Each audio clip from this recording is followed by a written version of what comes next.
గిరిజనుల ఆరాధ్య దైవం సంత్ సేవాలాల్ మహారాజ్ జయంతి వేడుకలకు సీఎం రేవంత్ రెడ్డి హాజరయ్యారు. గురువారం జరిగిన సంక్షేమ శాఖ ఆధ్వర్యంలో నగరంలోని బంజారాహిల్స్లోని సంత్ సేవాలాల్ భవన్లో నిర్వహించిన వేడుకల్లో పాల్గొన్నారు. సంత్ సేవాలాల్ మహారాజ్ విగ్రహాన్ని ఆవిష్కరించి నివాళులర్పించారు.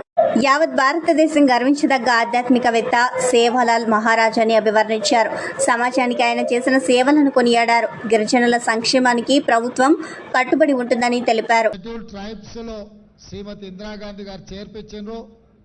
ఆ రోజు దీనికి సంబంధించి కీర్తిశేషులు జైపాల్ రెడ్డి గారు పూర్తి స్థాయిలో మాకు అందరికీ సహకరించి ఉత్సవాలు ఎన్ని చేసుకున్నా, పండుగలు ఎన్ని జరుపుకున్నా, మన పిల్లలు బాగా చదువుకున్నప్పుడే సమాజంలో మనకు గౌరవం ఉంటుంది. ఆ గౌరవం రావాలి అంటే తండాలలో, గూడాలలో పాఠశాలలు ఉండి తీరాలి. గత ప్రభుత్వం తండాలలో ఉన్న 6,453 పాఠశాలల్ని సింగిల్ టీచర్ పాఠశాలలు మూతేసింది. అంటే బంజారాలను చదువులకు దూరం చేయడమే.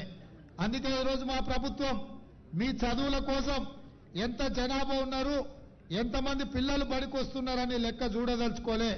ఇవాళ టీచర్లకు ఇచ్చే జీతాలను ఖర్చుల కింద చూడదలుచుకోలేదు, దాన్ని పెట్టుబడి కింద చూడదలుచుకున్నాం. భవిష్యత్తు తరాలను నిర్మించే దాని కింద మేము చూస్తున్నాం.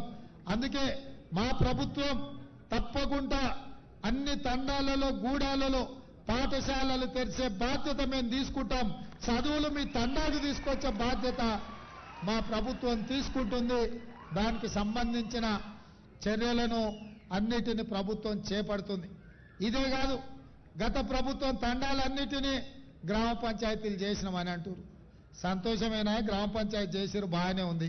నిధులెన్ని ఇచ్చిండ్రు, కనీసం ఆ ఊర్లో గ్రామ పంచాయతీ బిల్డింగ్ ఉందా, పోనీ ఆ గ్రామ పంచాయతీ పోవడానికి రోడ్డు అన్న ఉందా సరిగ్గా అని నేను అడుగుతున్నా. అందుకే ఈరోజు సంత్ సేవాలాల్ గారి జయంతి సందర్భంగా గ్రామ పంచాయతీలుగా ప్రకటించిన అన్ని తండాలకు బీటీ రోడ్లను వేసే బాధ్యత మా ప్రభుత్వం తీసుకుంటుంది.